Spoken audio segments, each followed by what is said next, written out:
Good afternoon, everybody. This is Tatum Gray with Guardian Voice of the Missing. Thanks to everybody coming out today for this open forum that we are doing on missing persons. I do have two guests here today that are going to be live, and I'm going to go ahead and introduce them. The first guest is Allison. She is the founder of Missing Persons Alerts nationwide, and I am going to go ahead and add her. Hi, Allison. How are you Hi, doing? good, thanks. How are you? Good. One thing I will tell you about Allison is Allison does have a platform that we do cover all 50 states, as well as two extra platforms just for general missing people in the US. We also have Canada as well. So, covering a lot of areas for you guys where you have flyers and stuff to share. The next person that I want to introduce is Jane. Jane is from TLPI Investigations. She is a private investigator. Hi, Jane. How are you doing? Hi, I'm doing fine, thank you. Good. So I'm going to let each of them just kind of talk a little bit, give kind of a brief synopsis of who they are and what has brought them to be such advocates and stuff for missing persons out there before we get into the rest of the details of what we're going to cover today. So, Allison, if you want to go first, um, let's know Sure. about you. So, my name's Allie. 4 years ago, when COVID started, I couldn't be on the streets finding kids, which is what I have been doing the last 20 years. So, I decided to start looking for kids online because of the increase in trafficking was through the roof. I knew this is what I needed to do during COVID. So, I started with 3 or 4 groups, with a lot of work. 3 months later, I had enough people on my page to start 54 state groups, and I launched it all at one time. And so I have a state from Arkansas all the way down to Wisconsin, and in every state I have between 300 to 7,000 members. I think my platform reaches about 300,000. So over the past 4 years, it's grown a lot. And because of our members who share, people who stay up all night, we have been such a success with the also hashtagging is what we use to categorize topics. Because once you enter a hashtag, it's in the algorithm of the internet forever. So that's really important with us, and we encourage you as members and advocates to do the same. And that's all I have. Thanks, Tatum, for hosting this forum. Yeah. And Alice and I do work really closely together on both of our platforms and getting information out and providing for families and doing stuff. So, Yes. um, Jane, you are a private investigator, and I've had a great privilege getting to know you and working with you as well. So, tell us a little bit about you and what you do. Well, okay. I got my license about 3 years ago, although I had been working amongst this field for a while prior, but I wasn't licensed, so I decided to go ahead and get my license. I was working, I was and have been still working and with some great people that helped train me, even more so than I was. So then this past year, we started TLPI Investigations LLC, and we've more so than not been helping people become whole by helping them find their missing loved ones, adults, children. We work on homicide cases, gentrification cases, anything you can think of, or cheating. If somebody thinks somebody's cheating, anything you can think of, we've worked on. We have an umbrella of people all over the nationwide and in Canada, overseas. But that's a little bit about us. And we are located in Kentucky, Louisville, Kentucky, to be exact. But you'll take cases anywhere, correct? Oh yes, we take cases anywhere. Yes, most of the cases I've taken so far have been out of state, so most of them. Okay. So the reason me and these ladies have came together. We thought we get a lot of questions from people when people go missing, and we try to come together what we could do better as advocates and support for the families out there, but also for the missing person that's out there in case they're in some sort of situation, such as domestic violence or anything, kidnapping. Try to get like more information and resources out there, because one of the biggest things that I know I get, and I've also heard Allison and Jane get, is everybody that comes to us, family and loved ones, are like, I don't know what to do. I'm so lost. I feel alone. Feeling alone is one of probably the biggest feelings that I hear from family members that I work with or loved ones that I work with, is that feeling alone. And one thing that I will say about these ladies is we don't ever want a loved one or someone to feel alone in the situation. We want to provide the best resources that we can. Also, if I may, Tatum, just Uh-huh. interject.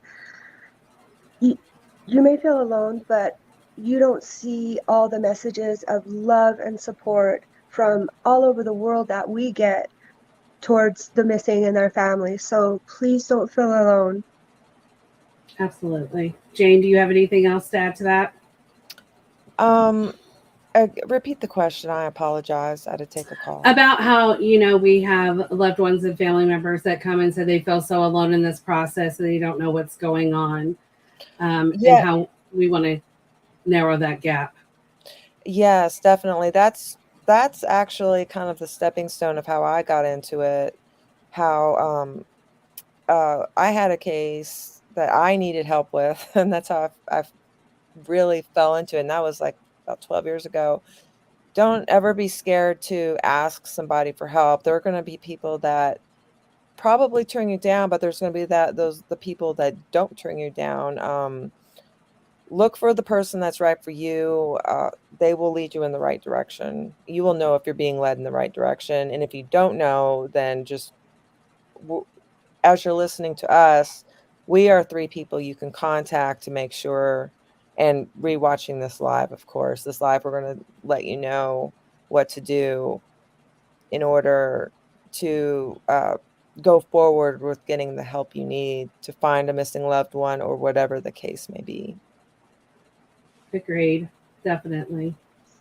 All right, so we're going to go into one of the most important things that you need to do when a loved one goes missing, and that's getting that missing persons report. And why is that so, important for people to do? And kind of go over like the obstacles that people go through. So I do have a few visuals for you guys that I am going to go ahead and pop up. So if a missing person is a child, studies will show that the first 48 hours are the most critical in terms of finding and returning a child home safely. So the biggest thing that I can stress, in as well as other advocates will stress, is immediately making that missing persons report to law enforcement. That doesn't matter whether they're a child or an adult. Do not wait to make that report. Make that report. I know one of the biggest questions, and you guys are more than welcome to type in any questions, comments that you have to us here as well. Let us know that you're here. Is the fact that a lot of people go to law enforcement and they'll say, you can't make a missing persons report. I will tell you that in all the research that I've done across the whole nation, there is not one state that I've came across in their statutes, which we'll talk about a little bit later, that says that you cannot immediately make a report. There's no waiting period. The 24, 48 hours that it used to be back years ago is no longer a thing. There is no waiting period. But I will tell you that a lot of law enforcement are not up to date on their state regulations. And I'm not being harsh on law enforcement, because everybody knows I am a strong supporter of law enforcement. But just like anything, everybody's got to move with the times and the things that are going on. And with turnovers and new people coming in, sometimes things don't get relayed back to them. So there is no waiting period. If you're having trouble making a missing persons report, like Jane said and like Allison said, reach out to us as advocates. Let us know that you're having an issue or a problem. Let us try to help you get around that. If you try your city police officers in our department and they say no, go to the sheriff or the county. If they say no, go to the state. And we're going to give you some tools like when they say no, that you can say, well, hey, I have this and this and this that says, I have the statutes that say, I have this law that says you have to make that missing persons report. Do you girls have anything else to add into that about why, don't get discouraged if someone tells you no? I, Oh, sorry. you go first. You go first. I just would like to add, in the event of somebody that you love that goes missing, I feel like the most important thing to do as well as what Tatum says is to get a family spokesperson, somebody who you trust, your family trusts, so you yourself can get the rest you need to start this process. And it's a hard process for families to go through. So you have to take care of yourself first. I agree. And what I was going to add is it's very important to start a timeline and document, have legal documentation of everything that happens. And that's why getting the report immediately is very important. And anything that happens after that, follow up, get a report, make notes, take pictures, record, whatever, because they look at timelines, they look at chain of evidence, meaning what comes after what happens first, what happens next. That's very, very important. And I've learned that over the years. I've had some officers, I don't even know if they're one officer on the force, long time ago, he wouldn't take this report. I was trying to make a report about something, and he asked me why I wanted to take the report, and obviously this person was violating a law, and I said, because I want to document everything on a timeline because this person has been stalking me. And he didn't take a report. He just took it's like a write-up. But in any case, I had one before that one, then I had another one after. So then I was able to take out a criminal report. So it's really important to document every piece of information, even if it may seem trivial. Making that report right away is really important. The sooner the better, too. The sooner the better. Right. And that goes even for adults. The sooner law enforcement can get this information in their hands, the sooner they can get out and investigate it. So, one of the key points is limiting the access to the home where they live, their vehicle, electronic devices if they are left behind. Please make sure you don't touch or remove anything that could be possible evidence for law enforcement as well. So those are like key things.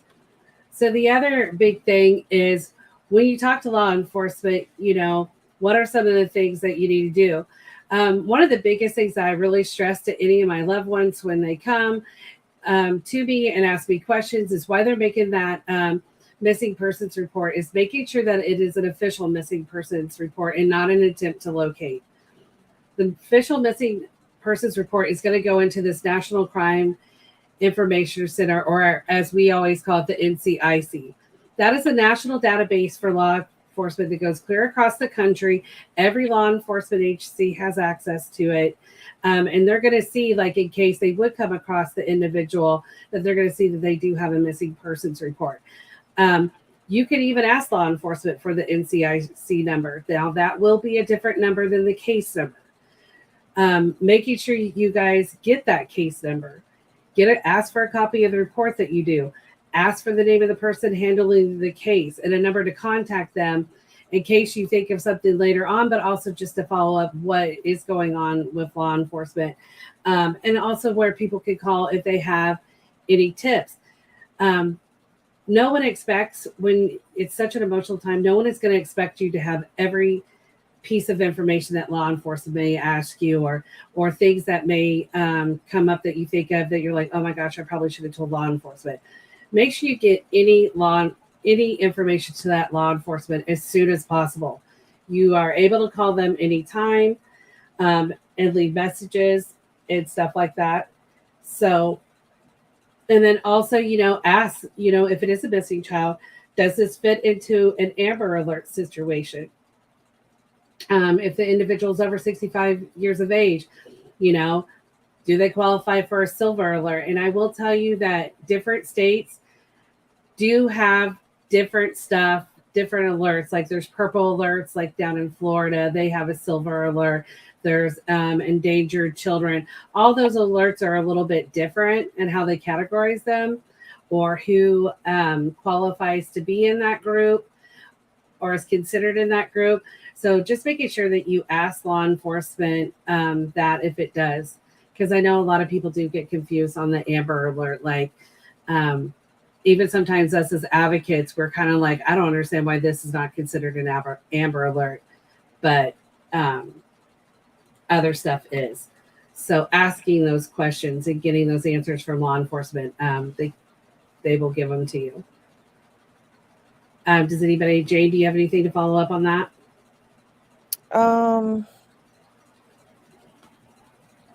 Yes, get the name of the head detective for sure. The lead investigator. Make sure you get the report number. You want to keep that. Get a copy of the file. Get a copy of the report itself. Use that report number. You can use that report number to reference at different times. You may need it. Make sure you can keep in contact, especially early on. It's really good to keep in contact with any leads or whatever's going on with the lead investigator and with law enforcement in general. As time goes on, don't ever hesitate if you have something to call and give them. Of course, it doesn't do any good to blow up the phone, but at the same time, this is that they are looking at things. It's not that they're not getting back to you. It's that they are looking. If you and if you don't believe they're looking enough, then we'll eventually come to the point where that's where us three step in, or like Right. private investigators step in, or you two step in. Another thing is ask for an email, because sometimes with law enforcement, I know with me working with law enforcement, and I know Jane, Allison, sometimes getting their email address is a lot easier to communicate with law enforcement and send information over to them, that you can get that information and they can see it if they're not able to get a phone call back to you, but at least they would have that in their email. So that's another thing that I would really strongly suggest, is you get an email of who's investigating. Some agencies do have a specific missing persons unit, and some don't.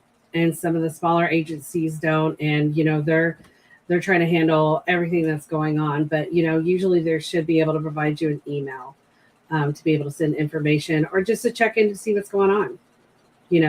Keep active with them. Allison? Got nothing. Got nothing? All right. Again, if any of you guys have any questions out there, let us know. So as the investigation progresses, sometimes law enforcement may want access to other stuff like medical, dental records, bank records, the social media account, access like if they have a computer, a laptop,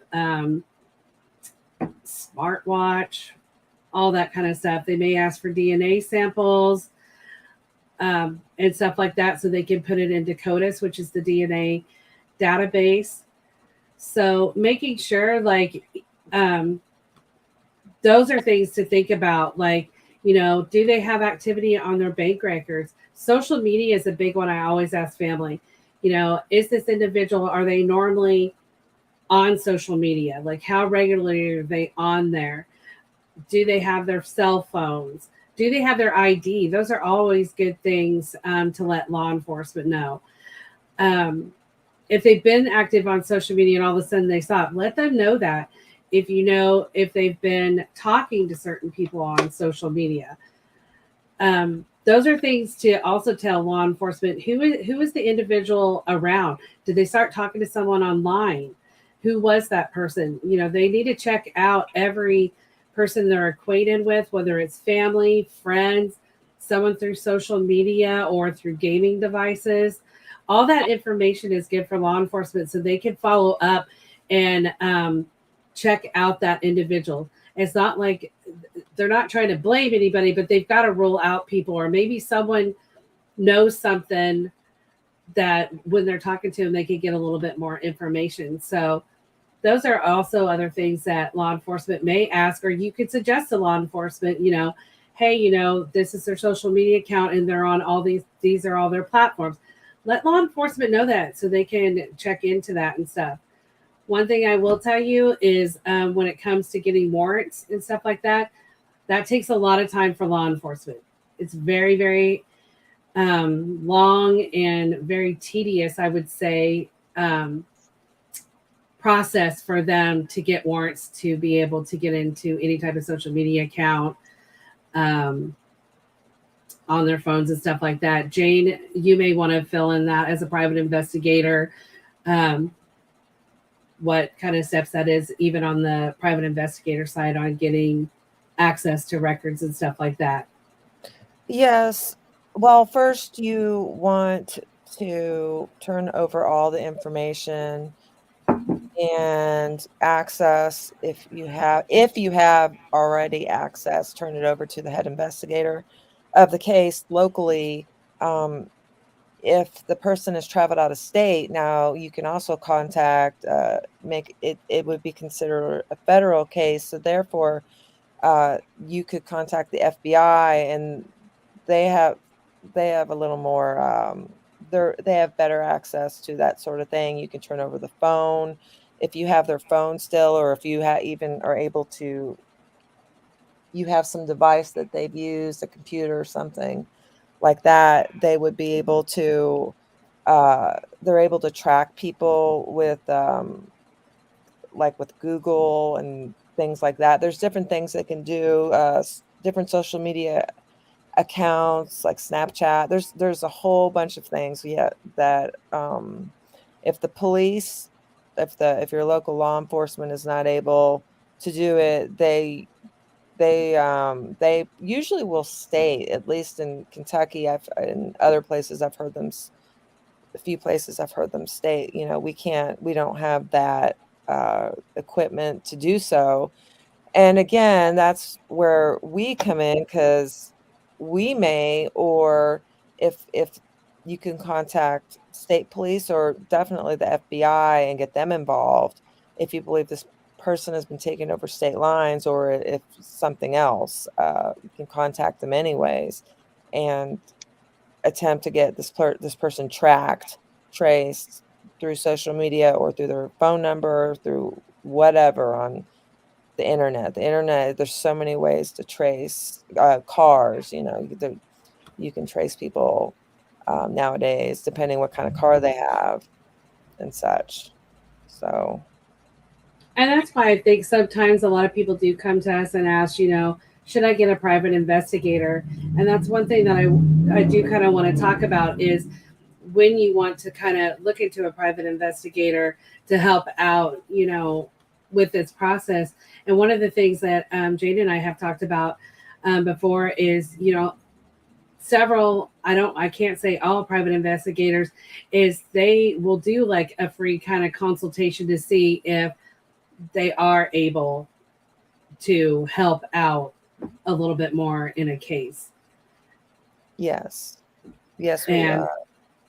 Yes, if it's beneficial and stuff like that. So Jane, I know you said you do free consultations for yes, people? we do free consultations. And if we know, we can't do something, we will refer to someone else. But we have free consultations. We will listen, and if we're able to take on any case, the case you have, then we will let you know, and so forth. We go from there, and everything is completely private with our investigation team. We keep your identity private unless we're subpoenaed, of course, by the courts or by whomever.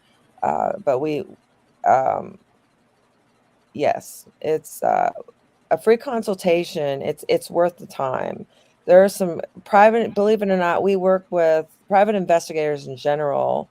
We work for you, like we work to help you. We're not working, we work in tandem with law enforcement, lawyers, judges, FBI, etc., and other agencies. But our job is to make you whole, and your best interest is with us.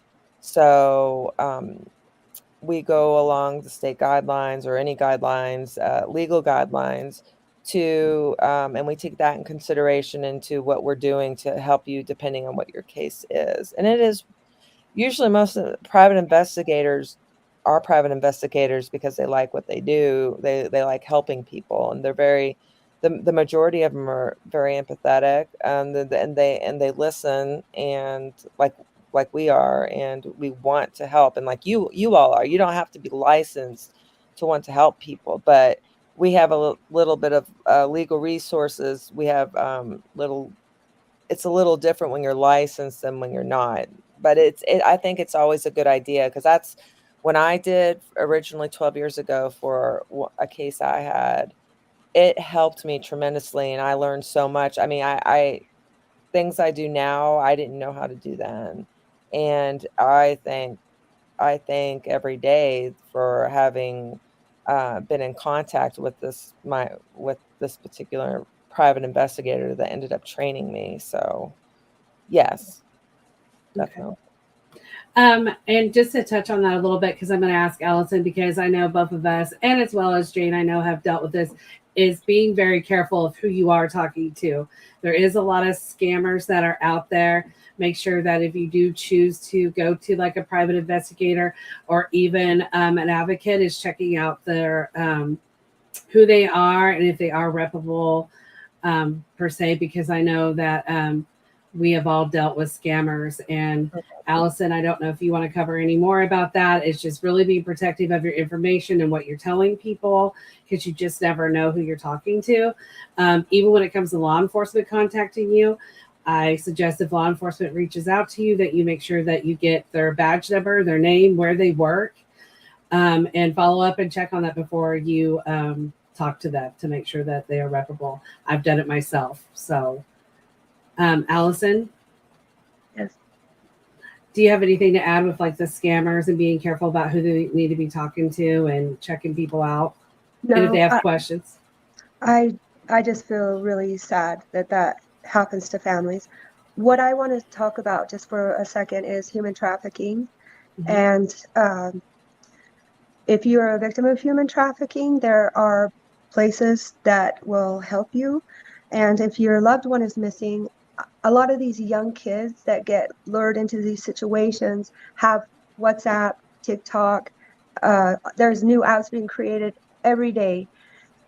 So I've been contacted a few times by people that are being human trafficked on WhatsApp, because even if their phone's shut off, anywhere in the world, if there's internet, they can access WhatsApp or their social media. So that's why it's so important for parents to know where their kids are at with their social media and understand what an important impact it has on your kids. I agree. Definitely. We do have a comment. This is Jesse. Hello, everyone. I hope the stream is going well. Wanted to come by and show my support. Thank you for all your work. And Grace told me about it. Well, I appreciate you coming out and checking out the podcast. And I appreciate Grace. I know that she was really promoting that a lot. And I really appreciate that, as well as I believe Allison and Jane do as well, because we definitely want to be a voice for the loved ones and the missing out there. So thank you. One other piece that I was going to say is, again, just contacting law enforcement on anything, whether it's little tiny, something that you hear. If you see someone post something on social media saying stuff, make sure you're taking screenshots of that. Get that stuff sent over to law enforcement so they can check it out. Because Also, can Also, with Snapchat, these instant social media accounts, convince their friends to take screenshots of the Snapchats because they disappear really fast. Mhm. And with that screenshot and picture, we can get a location. Right. And, teaching your children about the dangers of being on social media. And it's not just even children that are in danger. Us as adults are in danger talking to people on social media. So, just kind of being aware of what's going on and knowing what is going on with them. So other things to include when you're doing that missing persons report is if you have the most recent picture of them, if possible. Also trying to get everybody is into filters now. We're all guilty of doing filtered pictures and stuff, but even having both filtered and unfiltered pictures when you give those pictures to law enforcement. Again, like we covered, like knowing the names of their friends, family acquaintances, if you could give a phone number, an address, or social media accounts so law enforcement can follow up with them.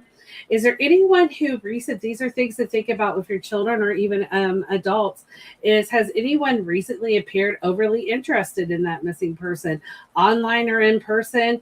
Again, when I say online, that can include gaming stuff.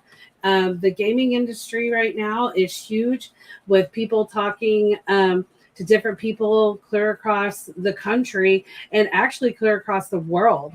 There's people that are talking, that are American, talking to people from England, Japan, all that. So, is there someone that's a little bit interesting? Making sure that you're careful because you never know where somebody is and you never know who you're talking to.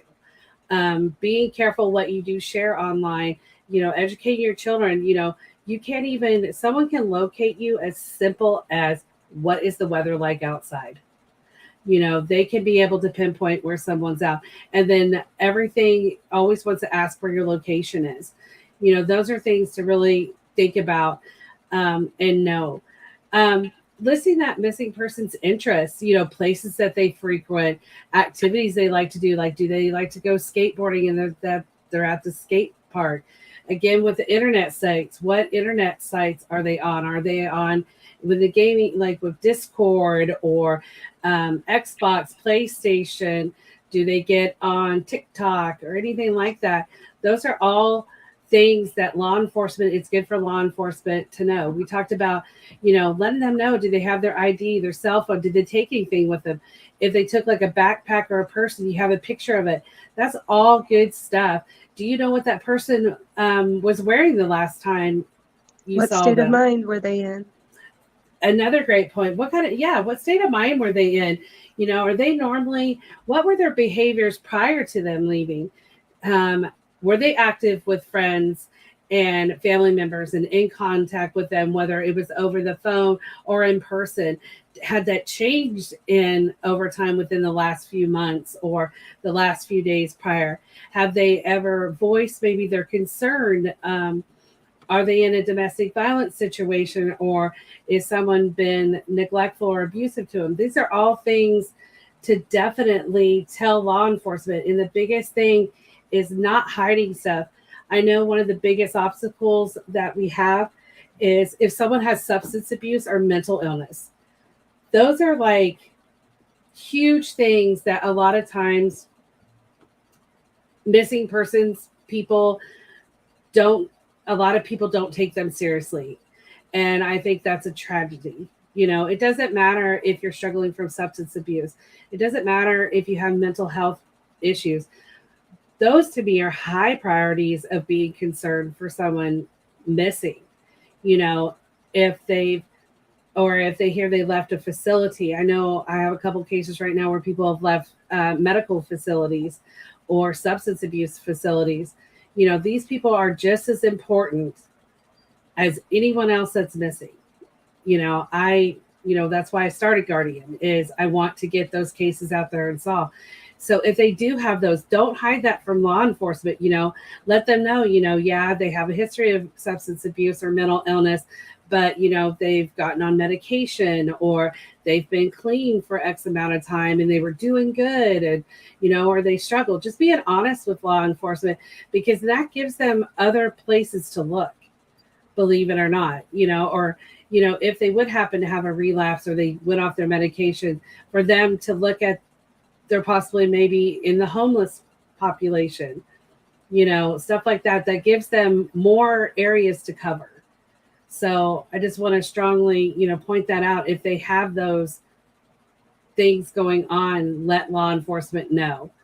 And again, if law enforcement is not taking the case serious, reach out to somebody, because let us, be able to talk to law enforcement, because that is serious. Don't hide, if they have those issues going on.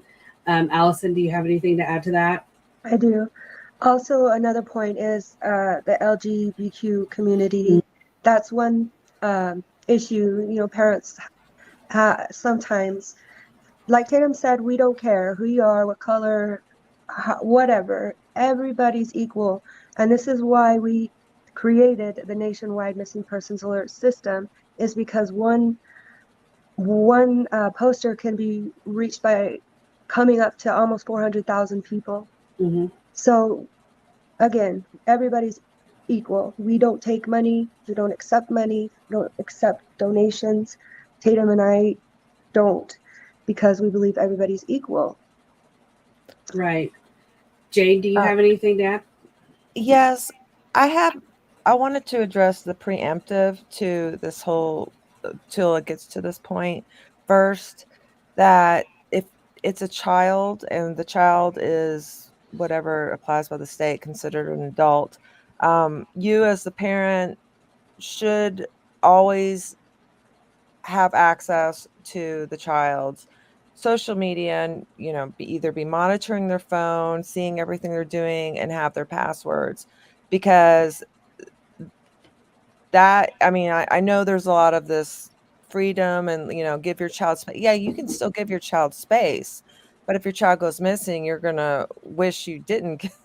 Unfortunately, it's not to blame the parent or the person in charge or anything, but it's always a good idea to remember that you are the guardian, and we are the ones in charge of rearing these children. So we need to watch, because the social media, we can't watch 24/7, but there's, like you were talking about the gaming, the different, Mm-hmm. and you two were talking about the different new platforms are being created every day. You would be so surprised. I had a recent client call me and say that their child was being fostered and was 13 on social media talking about killing himself. I said, the person that's fostering them needs to take them down, immediately remove them off social media, get them away from the computer, because there's a lot of bullying too. Children are easily swayed, more so than you think, of promises and grandeur and things like that. And this leads into the drugs, and why, if somebody is using drugs, substance abuse, mental illness, why that is so important, because although they're important in themselves, but a lot of times people go missing because they are made to be given drugs. They get hooked on drugs by people that they think they can trust, and they end up doing whatever. They get lost. They go missing. And we've learned this just by finding the people and hearing their stories, how this plays out. So that's what I have to say about that. Yeah, and with that, kind of like what Allison was touching on, like the human trafficking and stuff like that. A lot of times when these individuals are taken or get into are groomed into sex trafficking and stuff, that happens a lot of times, is, you're right, they do get them hooked on drugs and stuff. It makes them less likely to, they're more able to be controlled. and stuff like that. So, I mean, the world is a very scary place. It's very different than it was years ago. And those are, things that, keeping open communication with your children, knowing what they're doing online, and vice versa. And even, your friends and stuff is, with online dating and stuff, keeping, if your friend's going out on a date, where are they going? Who were they talking to? Where did they hear this person from? That's not being intrusive into somebody's business.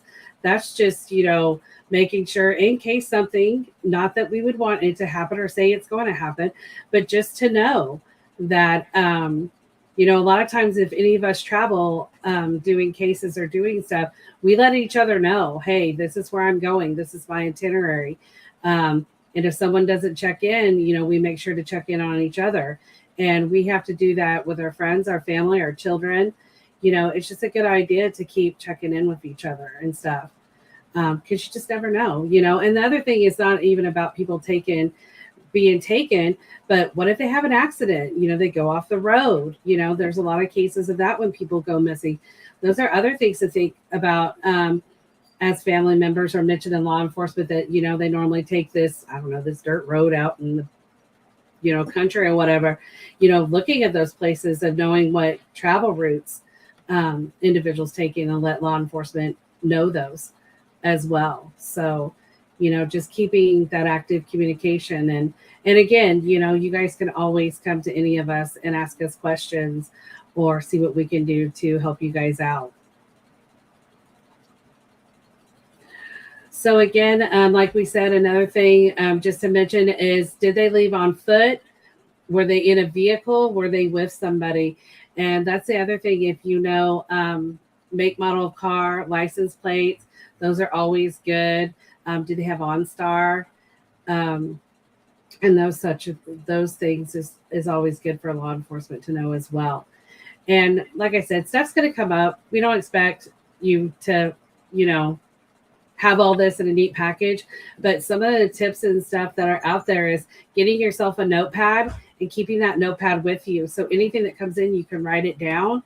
Like Jana talked about a timeline, is keeping that, and you have a notebook of everything that goes on in your missing persons case. So you could go through it with law enforcement or with an advocate or a private investigator. So you have all that information and knowing when you reported it and when you received it, where did you receive it from? So keeping a notebook is always a good thing as well.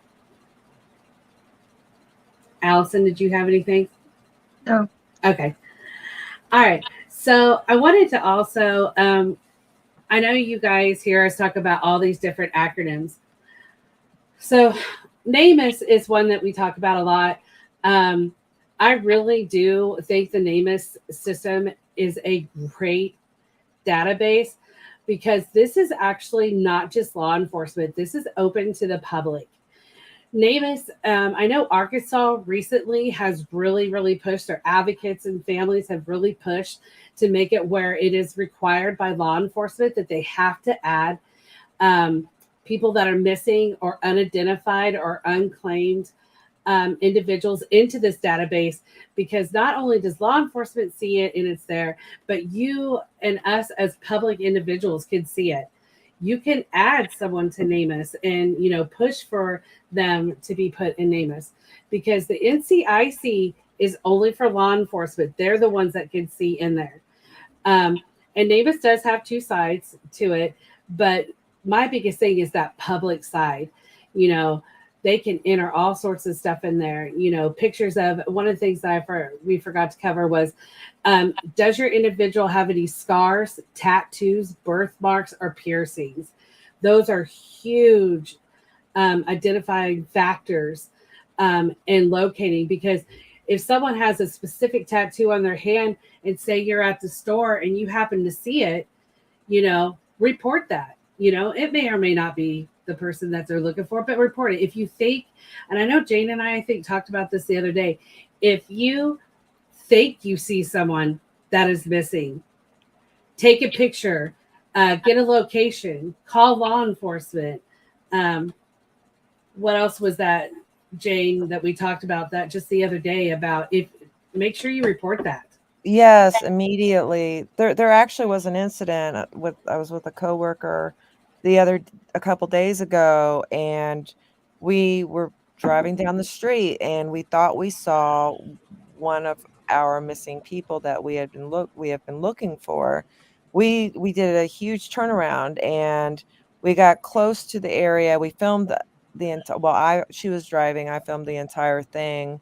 And at that point we weren't real close, but the female was standing at the bus stop, and I said, "Let's just go for it. Let's go see if it's her. There's no," she agreed because um, the public doesn't necessarily have to approach these people, but definitely if you think you see somebody, anything or something suspicious, uh, go if you can take a picture, or now that we have cell phones, immediately call.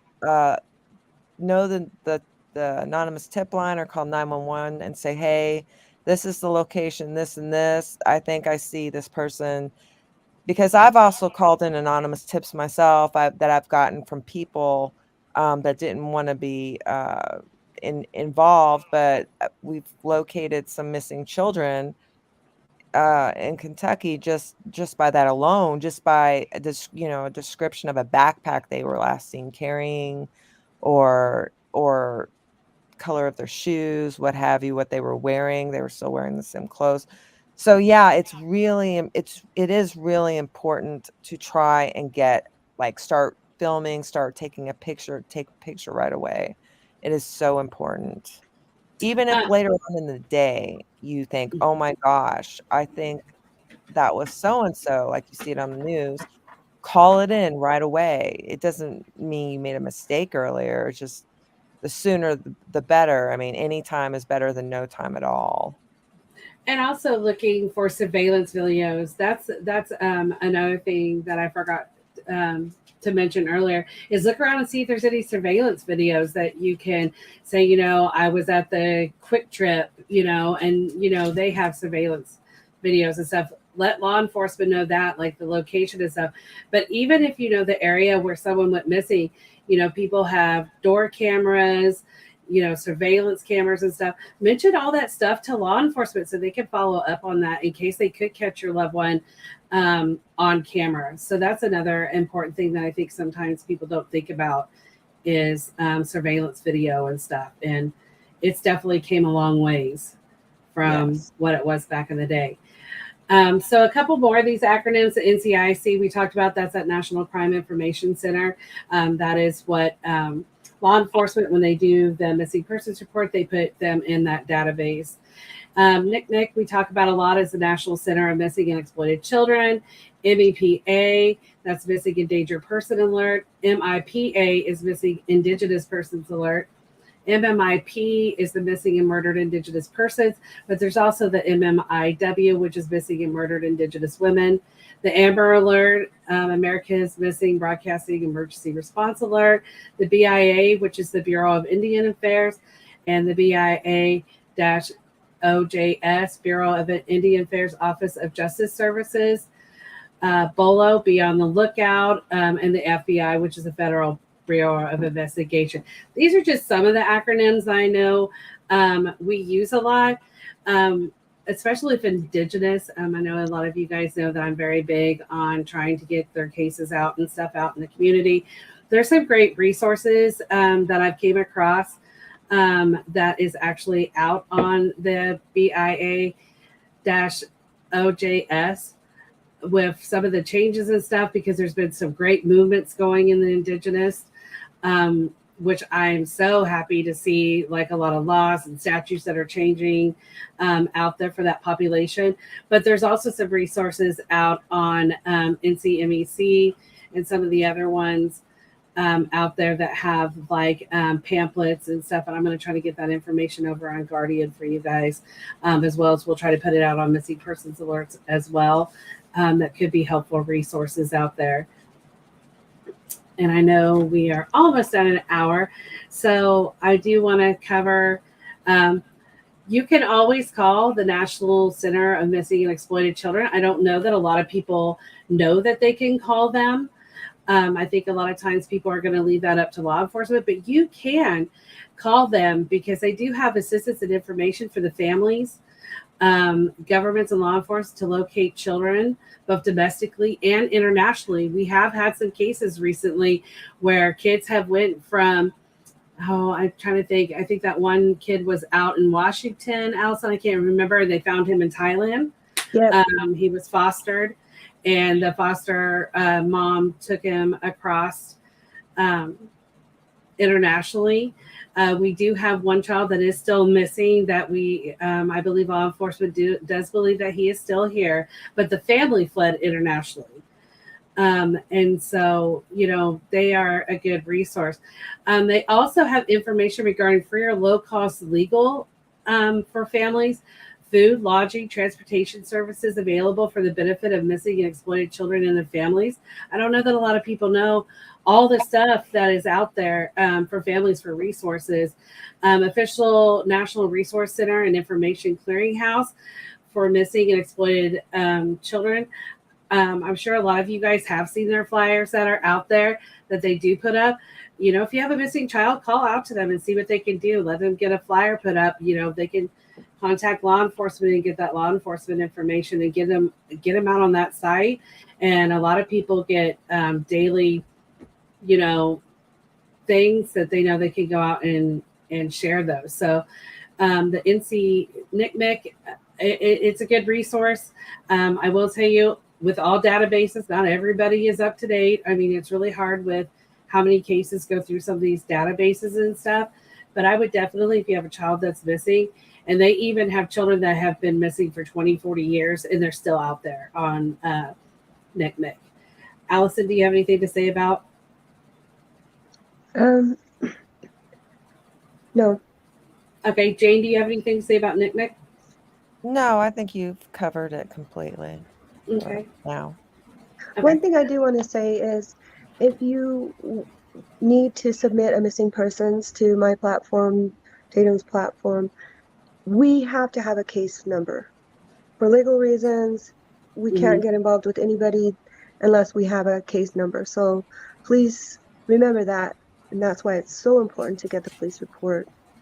And plus, also, it's easier when people have that case number in order to call in tips. Yes. Because not everybody's, and I have mixed feelings about giving out people's date of birth. I don't do it when I do flyers. I also, like I said, I do make flyers free for families. I try to make them very detailed, but I will not put out families' personal information because not only am I trying to protect, like these other ladies, we are here not only to protect the missing person, we are here also to protect their families. And one thing I cannot stress, and I see it every day, all the time, family members giving out their personal information. It is very unsafe for you to do. That's why it's important to get that missing persons number and getting law enforcement involved. So there is a number that people can call law enforcement. And then a lot of times, like if a lot of people will reach out to us and give us tips, which we do, information that we get, we do turn over to law enforcement. If someone says they want to be anonymous, that's fine. We can leave it at that. But giving out your personal information is not safe for the family, and it cannot be safe for the missing loved one as well. I've dealt with a lot of people that families have went through things that they should not have to go through. They're already going through enough. So, like she said, the case number is just very important because it makes it easier when you call into law enforcement for a tip. But don't give out date of birth. That's my recommendation. I don't know how Allison and Jane feel about it, but it's one thing if you want to give it out to an advocate or to a private investigator because that remains confidential. But putting that out there on social media and stuff, I don't recommend it. Right. I am like a tiny bit backtracking. Yeah. Be careful who contacts you or who you contact. If they say they're an investigator, get a license number, and you can easily look it up on the internet in whatever state they're in, get a badge number. If it's an advocate, do a little research, call around, call people that get some references or look into your own references, call the Better Business Bureau, call somebody. But yes, normally it depends if when the police or when the person goes missing, the families work with the authorities to determine what to put on the flyers as, approximate age of when they went missing.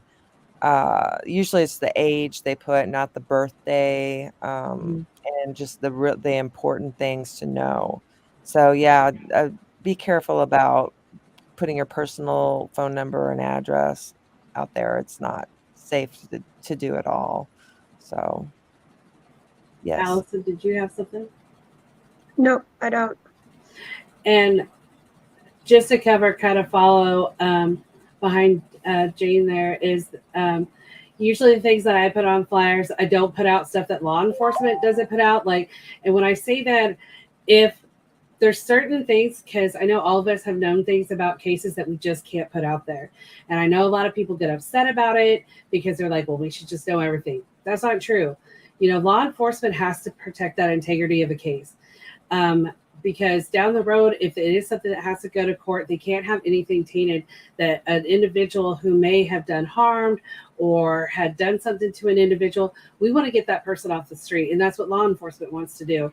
So there is a lot of things to protect on a case. So on flyers, city and state that the person went missing, what was the date of their missing, height, weight, date of birth. Here I go. I'm hooked on that date of birth. Weight, eye color, hair color. I'll put on there if they have tattoos, if they wear glasses, any type of scars, birthmarks.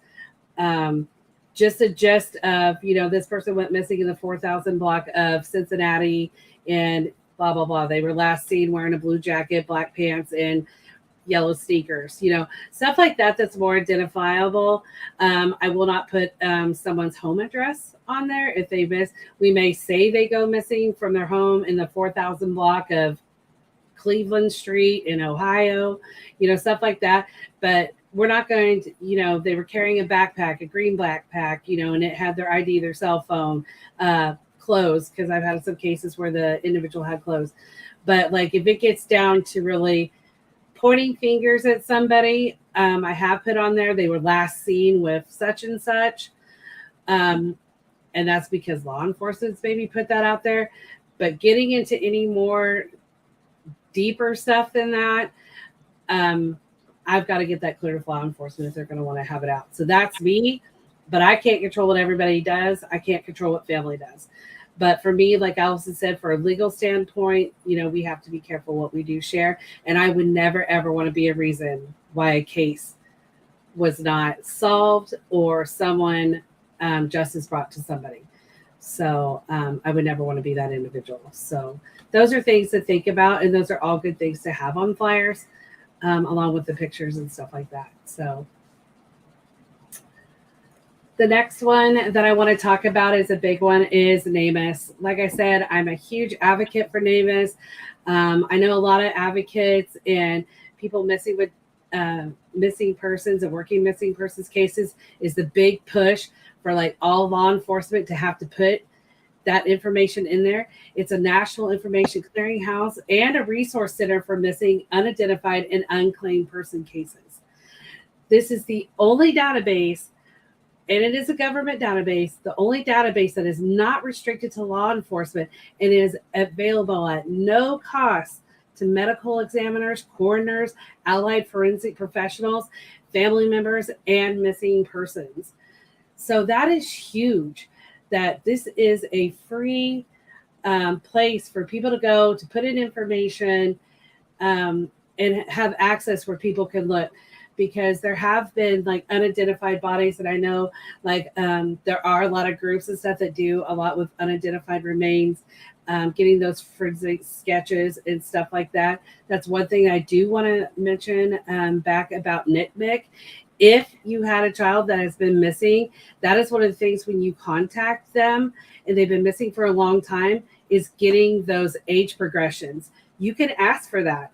It may take a while, but you can ask for that as a parent if your child has been missing for several years.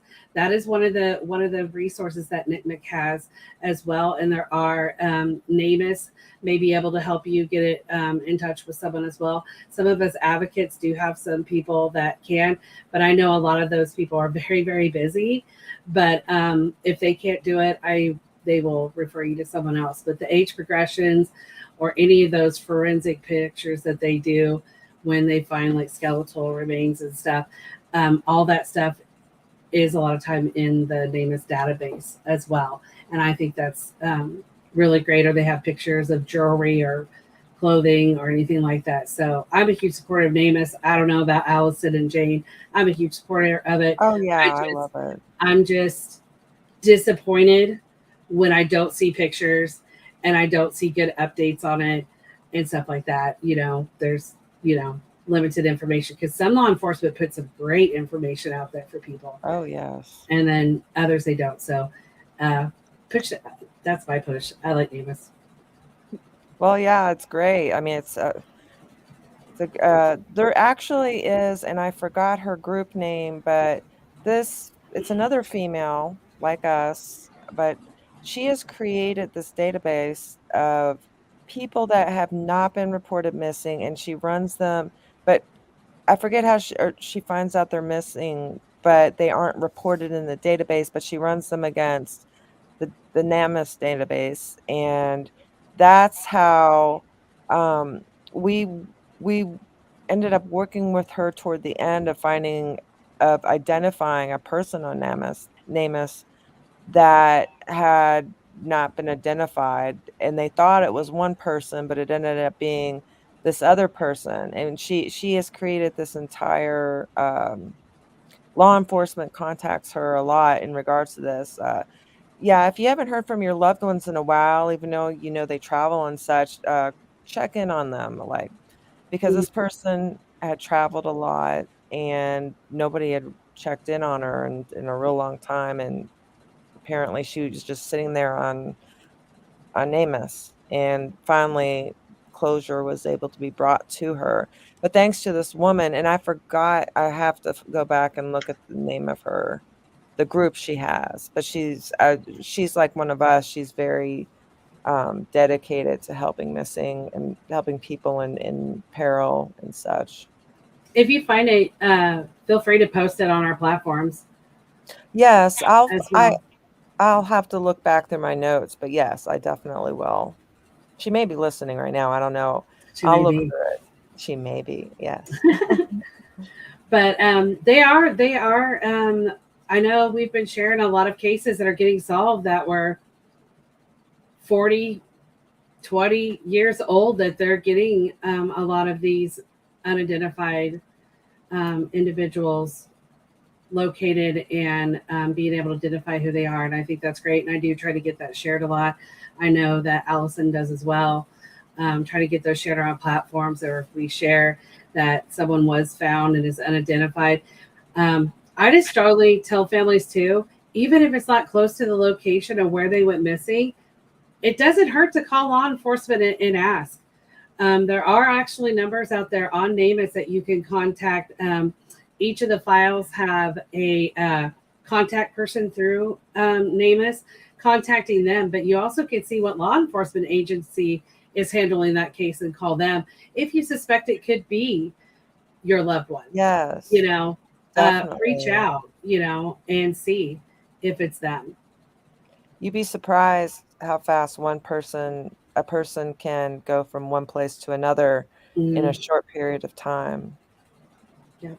So we thought we would add these two. These are 24-hour hotlines. These are just always good to have. The National Domestic Violence Hotline. If you are in a situation where there is domestic violence or abuse from someone, feel free to contact them. It is a 24-hour, 7-day-a-week hotline. There's always someone there to answer. The other one is the National Runaway Safe Line, where individuals, juveniles can call in there and be able to get help and get them back home. But also the 24-hour National Human Trafficking Hotline. They're confidential. They also have multiple languages.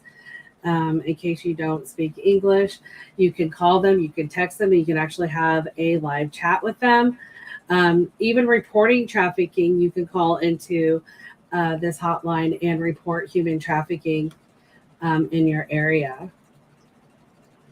So that, if nobody has questions, everybody seems to be really quiet today. Oh, yeah. If anybody has any questions, feel free to comment, reach out to us, let us know. One of the things we would like to know if there's something you feel we could be doing more of, things that you feel need to change, please reach out to us and let us know, because we will definitely look into them and see what we could do. If you need a missing persons flyer, let Allison know or me know, and I could get one made up for you as well. Again, it's free of charge. I know for me and Allison, anything that is posted, like when I do a flyer, it goes to all of the platforms. It doesn't matter where they went missing. We actually put those out on all the platforms, because you just never know where someone could be. So, Allison, do you have anything else to add before we take off here? Not to open a can of worms, but I have a lot of family members that ask me about filming people in homeless camps like Kensington or Skid Row in identifying missing people. So I just want to ask you, Tatum, do you think it's unethical to film homeless people if you're looking for somebody? Well, that's a great question. I think it's dangerous to be down there by yourself. I know. It's a really tough question, but honestly, who's doing the filming? Is it a family member going down there and filming, or is it just like an advocate going down there and filming? Well, actually, since fentanyl has taken off and started in Kensington, a lot of YouTubers have jumped on the bandwagon, and they do that. They'll do drive-bys and do facial recognitions, which can be very, very helpful. But it's also a security. I just wonder what you think, if that's ethical or not.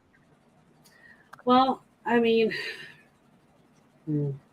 that's a really tough question. So I'm going to play devil's advocate on both parts. So for me, I think it's usually beneficial if someone is missing and getting them located and safe, because living on the streets is not a safe environment for anybody. It's not a safe environment. It's dangerous to be down there, whether you're living down there or whether you're not living down there or you're looking. But people do, like they say, everybody has rights to their privacy. But I can't say I wouldn't go down there and look for someone. I can't say that I wouldn't do it. Yeah. So I don't know. If it's for profit, I'm against it. I don't believe in profit. No. Oh, if it's for profit, no, I think it's enough. Okay. Yeah. If you're trying to generally help find someone, I don't think it's unethical. But if you're doing it to profit, then I just think you're gross. Yeah, I'd be scared to. I personally wouldn't want to be on a live platform, because if it's a very viral platform like the influencers, they call them now, and you go and do these things, I'm not sure if they're even getting these people to sign waivers or whatever to use their digital image and their likeness, because a lot of these influencers are paid to do this stuff. Mm-hmm. And when they go up and the ones that go up and interview and talk to them and get their story out, apparently to me, it looks like they're giving permission. Now, I know privately, if one of us or we know somebody that's homeless that goes in a camp and is looking for somebody, that's ethical, and you're not like throwing the footage out everywhere. We have to find them somehow. And if somebody doesn't want to be put on tape, they'll tell you. So it just isn't, like you said, as long as it's not for profit, because that's just not ethical. These people are suffering. I can't. Mm-hmm. it breaks my heart to even think of anybody being homeless, and seeing people homeless downtown in our community. It's just heartbreaking, and having spoken to many of them over the years and seeing how they got in their position they're in, it's just really sad. Yeah. It's really, you know.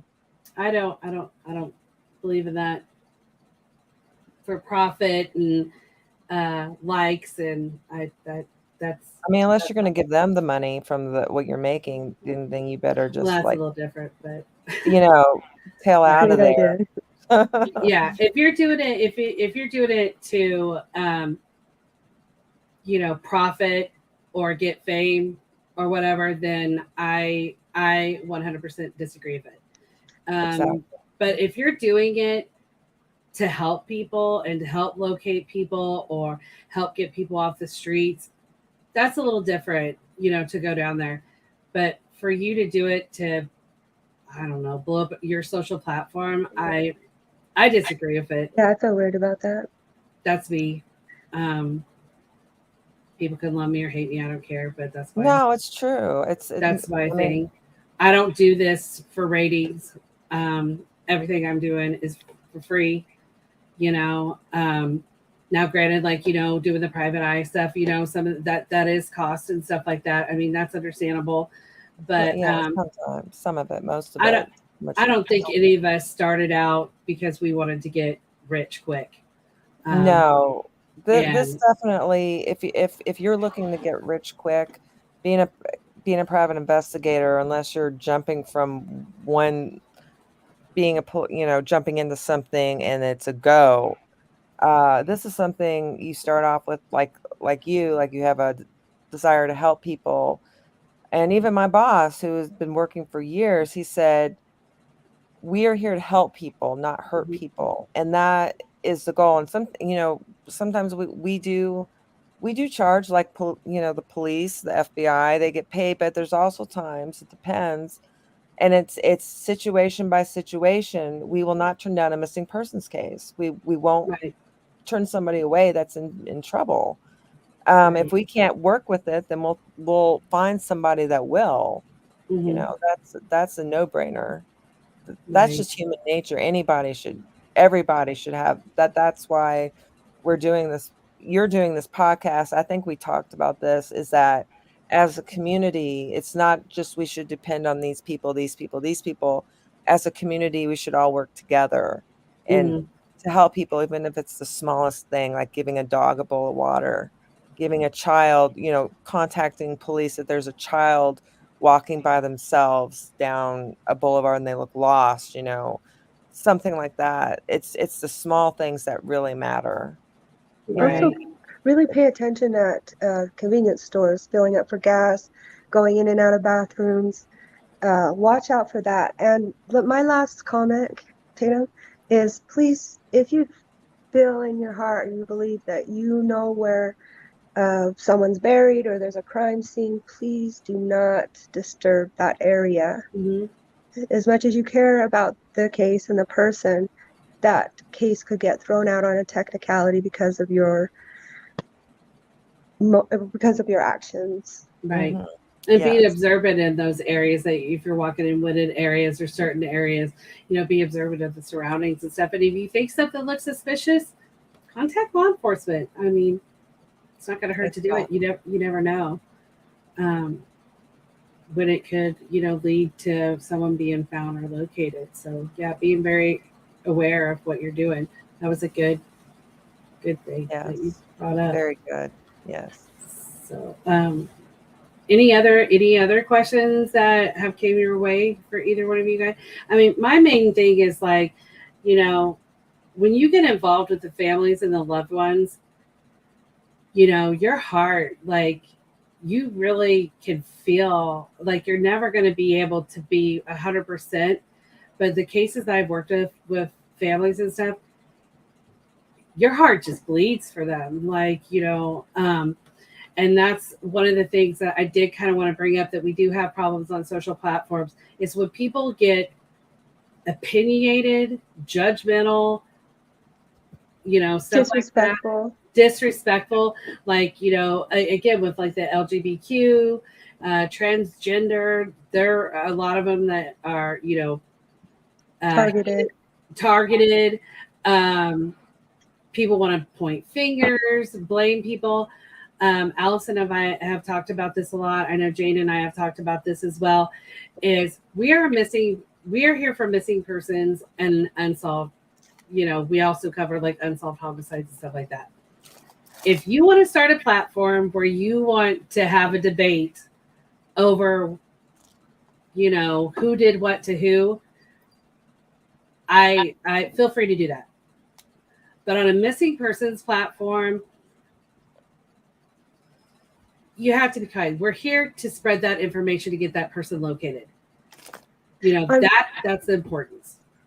On my platform, my members are so awesome that if anybody tries to disrespect, they get eaten up. Yeah. And I love my members. Yeah, and they'll let us know because we can't see everything, you guys. But I do, again, I appreciate all of our members on both of the platforms and stuff, that they are really good about putting stuff out, reporting information. I'll tell you all again, if that's the way you're going to be, you won't be on my platform. I will ban you immediately. Allison is the same way. There's no tolerance for it at all. So please be respectful. These families are going through a lot of stuff. Yes, I do realize there's cases that family are involved. I get all that, but that's not what we're here for. We're here to get the information out for the missing person, be able to draw in tips for law enforcement, and get that individual found. I don't care. Again, back in the past, I don't care what they did in the past. It doesn't matter. What matters is being respectful to the loved ones and getting that missing person's home. I had to point that out again. Yes, no blatant disrespect that's not permitted. It should be a morality rule too. I mean, if you feel like you have to disrespect someone, question yourself then after you get banned or before, like, why am I doing this? Why do I? Right. These people might probably have issues too. We all have issues, but you know, it's just unnecessary. And we don't know everybody's backstory. You know, right. You don't know what their dynamic was with, if they were LGBTQ or transgender. You don't know what their bond was with their loved ones. Don't make assumptions. You know, right. Exactly. We all try to be respectful of the pronouns and stuff that are needed to be used. But again, I mean, I know people that are transgender that I've been acquainted with and stuff. And sometimes, you know, they understand that when they went through the transition and came out, that their parents still refer to them as male, female, you know, and they're trying, and they've accepted that, and that's okay. But for us, we want to be as respectful to because we don't know, you know, and I've seen people attack parents and stuff. And my whole thing is like, you don't know what their relationship is like. And you also don't know how many families are in our groups that read these comments. We're about empathy and compassion. That's how we roll. Right. Agreed. And that's, again, just be respectful. We don't know the whole story. You're not everybody's going to be entitled to all the information. There's a lot of information that families give me. Law enforcement gave me. I don't give that information out. But again, when we get so drawn up in our personal opinions on stuff, we lose why we're here. So that's kind of my biggest thing is stay on track of what the purpose is of what we're doing, and that's to find the missing. 100%. Agreed. Anything else before we get out of here, girls? I appreciate both of you guys coming on today. I love working with both of you guys. It's just growing and growing. There's been a lot of great things here in the last 6-9 months, almost a year, and just being able to keep growing and do whatever we can to make changes that need to be changed to get loved ones located and help the loved ones through this. It's been a great journey, Tatum, just especially meeting the people that we meet and being able to educate people the amount of compassion that I've received is just been awesome. And thank you, Tatum, for everything you do. I know you work really, really, really hard, addition to your full-time job. But thank you for hosting this. And thank you also for you, Jane, that you could be here. It's nice to meet you. It was nice to meet you too. And thank you, Tatum, for bringing us together to do this platform today. Yeah. Well, thank you. I appreciate everything both of you guys do. You guys are a great support for helping me do what I do, and all of us working together definitely makes things go better and stuff. And I want to thank all the law enforcement out there for everything that they do, as well as all the private investigators, the other advocates, because there's some great advocates out there as well that I know and some that I don't know. But also, I want to thank the loved ones out there to know that you guys are always in my thoughts and prayers, and as well as Allison and Jane. And we care and we're here for you no matter what. And know that you guys aren't alone. So I appreciate everything with the families that they share. And just know that you guys aren't alone. You can always reach out. Again, thank you guys, everybody, for joining us today. And we will see you guys later. Have a great day. Thank you. Thank you.